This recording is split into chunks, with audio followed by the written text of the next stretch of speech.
All right, let's talk about feedback, because if you are like, frankly, me and most people that I have worked with, that I know, that the research reports on, you will probably experience feedback as like one of the worst things that you could consider doing.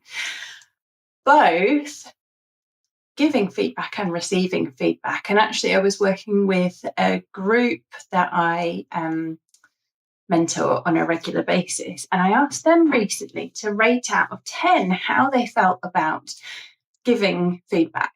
And scores were sort of varied, but between about 3 and 7. Then I asked them how they felt about receiving feedback, and the scores were, I think, no more than 5, like really much lower. So here's why.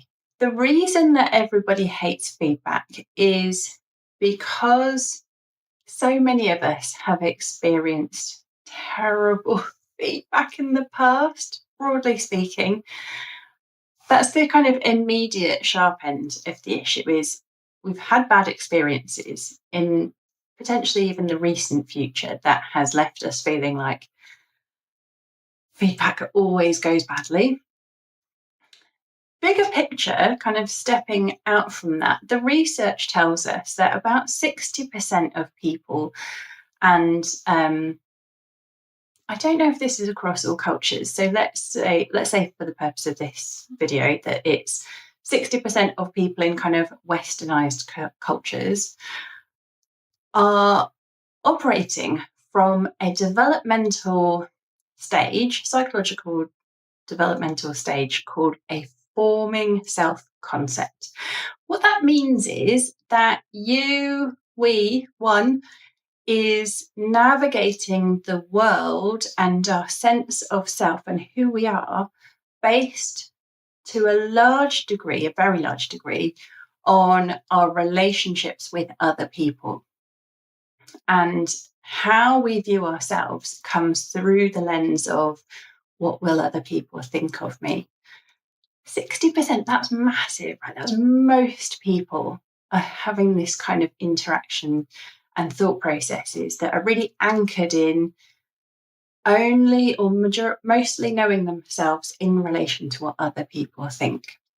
And I guess that makes sense. When we look around the work environment, even in our homes, we can really see that people are shying away from giving feedback because they think, well, will they judge me? Will they stop liking me? I've heard a lot of managers like, well, actually, I'd kind of rather cover for this person than upset them or have to have a difficult conversation. So then when you put that 60% figure over the top, you can kind of go, okay, well, that makes a lot of sense. It does to me anyway. And the reason it feels so crunchy and tricky is because it's how our developmental and physiological, psychological drive as humans is to find the balance and the integration between authenticity, so our desire to be our true selves, and secure human attachment. So that is being known and seen and liked and approved of and included by other people. So again, you can see when you put that in the frame of feedback, it makes complete sense that there's this real tension and discomfort, in some cases like deep shame and fear, and almost kind of triggering past traumas about the risk of disconnection from our authentic true selves and the people who we hold most important around us, who we are relying on for that sense of self that we're creating through our relationships, and the deep fear and risk of rejection, of criticism, of judgment. Any of those things that are, and disappointment as well. Disappointing people can be a really big one. So you can see there are 4 really big buckets of psychological risk there that make complete sense that it would feel really scary to consider giving or receiving feedback. So you're probably going, all right, Fiona, this is all a bit deep and meaningful, but what are we going to do about it? Well, I propose that as a trauma-informed manager, there are quite a few things that we can do about it. So this is going to be a whistle-stop tour, and then in future I'll do more videos that dive much deeper into this idea. Here are some things. So if we take the assumption that there are maybe 3 or 4 key worries that come up for people when they think about giving and receiving feedback. One is, what if they don't like me after it? The next one is, what if the other person, can't handle the emotional reaction that they have? Then the next one is, what if I can't handle the emotional reaction that I have? And then the last one is a bit more of a broad brush kind of, I just don't know how to do it. I don't know how to do this well. So looking across those 4 big buckets, it seems to me like there are some common mistakes that people make that really feed into those worries and kind of keep them perpetuated. One is not really adequately preparing.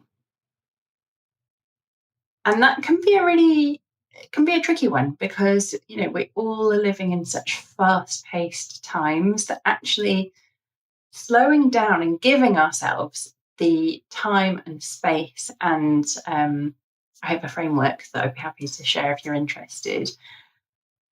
Giving the time and space to work through a framework that guides you through the thinking around how to prepare for a conversation feels like a real luxury sometimes, doesn't it? When everything around you is really busy and swirly and you're full of emotions, like, I just want this thing to go away.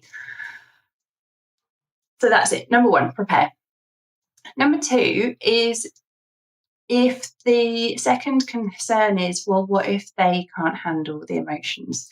There's some belief work that we can do there that will help to realign your understanding and your beliefs about whose responsibility that is. Again, in the context of that 60% of us who are working with a forming sense of self, where it's all about relationships, it makes sense that we kind of try to take on some responsibility for other people's emotional reactions. However, that's actually not our responsibility. It's their responsibility. It's their emotional reaction. Our responsibility is for ourselves. It's for keeping grounded, for finding that really well-resourced inner centre, that core of us who knows what's the right thing to do, who can represent our own authenticity with empathy. So we can understand their big emotional reaction, but we can also keep ourselves safe by putting boundaries in place about what is acceptable. And this is something I've certainly had to practice a lot in motherhood, having a toddler. She's now she's no longer a toddler, but coming through those toddler years, when she's having these really big emotional reactions, and being able to help her navigate those and understand that having the emotion is absolutely welcome here. All of her emotions are welcome. However, I will not let her hit. I will not let her kick. I will not let her do anything that involves any kind of physical violence. And then giving her tools instead, like even this morning, she's nearly 6 now, she was really angry about something. I was like, come on, let's go scream into a pillow. So we each grabbed a sofa cushion into the sofa cushion. So I'm not suggesting that we infantilise our staff. However, what I am saying is we can go through that similar kind of process of helping people to understand that their emotions are welcome, but their poor, badly boundaried behaviour is not acceptable, and giving them some alternative ways to deal with that. The next one that I mentioned was, well, what if I can't cope? Oh, the light's just gone off behind me. What if I can't cope with the emotions? So that's where preparation will come in. So I really recommend using a preparation framework that involves doing some investigation into your own emotional reactions and understanding where that emotional reaction has come from. Is this thing fueled by the fact that there has been some injustice here? Is it fueled by the fact that a value has been overstepped? Is it fueled by the fact that a boundary has been broken? Is it fueled by the fact that actually somebody's been trying to have the wrong kind of conversation with you? So they've been trying to give you, let's say, a task-based feedback. Well, this task didn't go well for these reasons. And you're thinking, well, that's all fine. Actually, I'm really pissed off. And that your priorities are misaligned. Then the last one was, I don't know, can't remember what the last one was. Anyway, hopefully that's given you enough of a flavour of the direction that we're going. So the key things that I want you to think about are preparing yourself, which involves sorting through your own emotional reactions and understanding where they come from, and then being able to set those out for somebody in a feedback conversation where you're able to name all of the pieces. So what happened? What impact did that have? What was that impact about? What do you want to ask for it to be different next time? And then give it to the other person to open up for a conversation for them to respond to.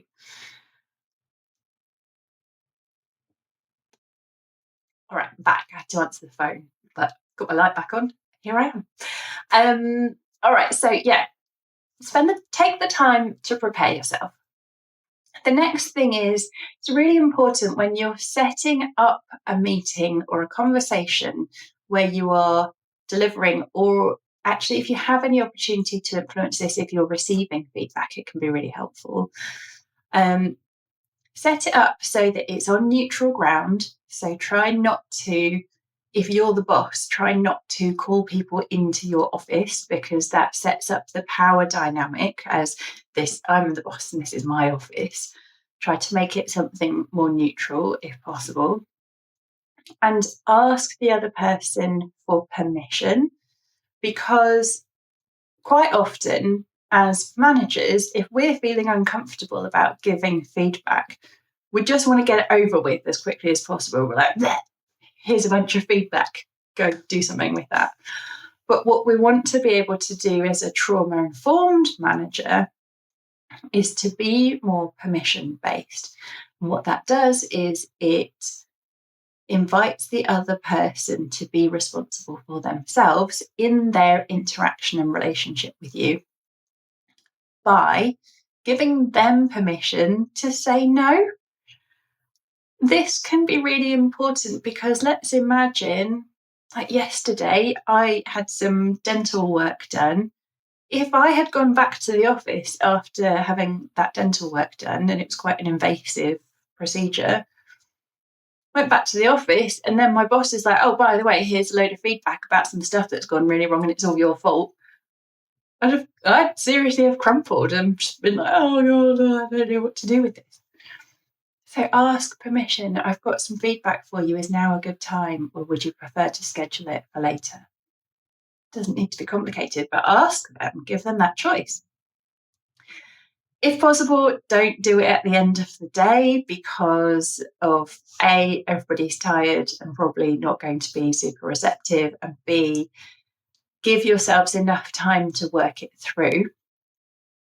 And then as you enter into the conversation, I really encourage, in the setup for the conversation. So when you're asking permission, I'd really encourage you to name and invite them to get involved with you in the discomfort. So it can sound like, I have this feedback to give you.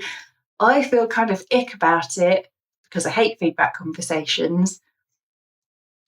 can you kind of be patient with me if I'm also patient with you as we kind of figure our way through this thing together? Because I think on the other side of a potentially uncomfortable conversation, we can get to a really good outcome that will help us both.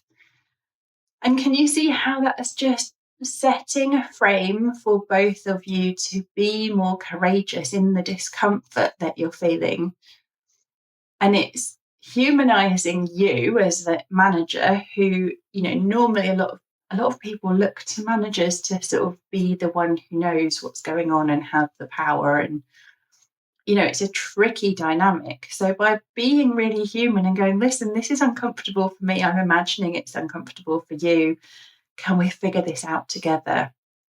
That creates a lot of space for each of you to be a bit messy, but also to come to that relationship with a lot more trust when you're coming knowing that you both have good intentions to listen to each other, to have empathy, to work it through, because you're both trying to get to an outcome that works for you both.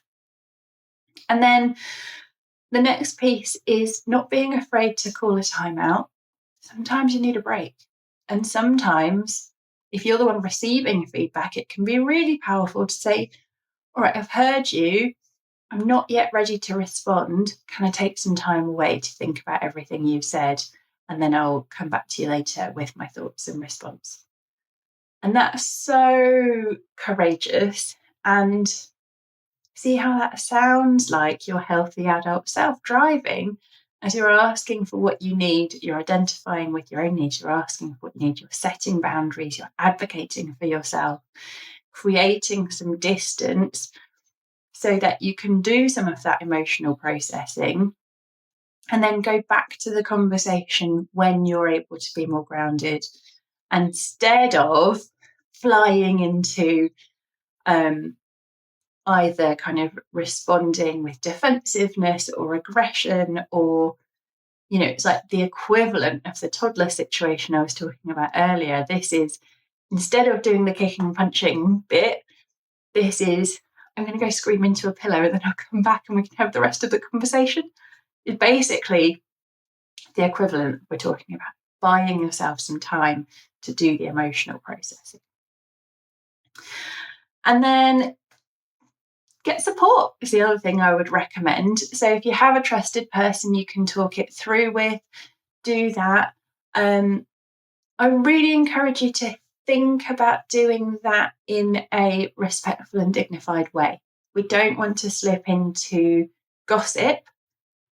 However, if you have someone in your life who you know will trust, who you can trust with that confidentiality, who can help you to sort through the emotional stuff and be able to prepare your side of that conversation, then that's a great resource and you should absolutely use it. All right, I think that's everything that I wanted to say for now. If this is something that you are struggling with, then let me know, because I'd be more than happy to support you in developing some more tools and approaches to help you to feel more grounded in your experience of feedback. Because as a manager, you will need to do this all the time, and you will probably also need to receive feedback from people all the time. So it's a skill set that is really worth developing. And alongside, so the skills is one thing, but also the belief about your role as the manager and how giving feedback can often actually be an act of kindness and courageous leadership, rather than some of those slippery behaviours like gossiping or covering for people, or kind of acting on the situation rather than talking about the situation with a person. So we want to avoid all of that stuff. And if you would like some help with it, let me know. Otherwise, I will see you in the next video. Thanks for watching. Bye.